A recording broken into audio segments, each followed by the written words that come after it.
રાણા રે ભજન સોબડાની જીભ ના કરી શકે, સોબડાની જીભ રામનું નામ લઈ શકે, સોબડાની જીભ જપ કરી શકે, સમરણ એ મન કરી શકે, પણ ભજન એ તો સુરતા કરે છે,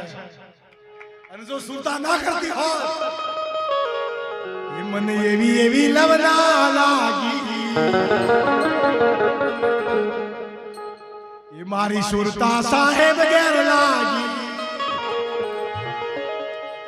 કોઈ માણો રે બ્રહ્મના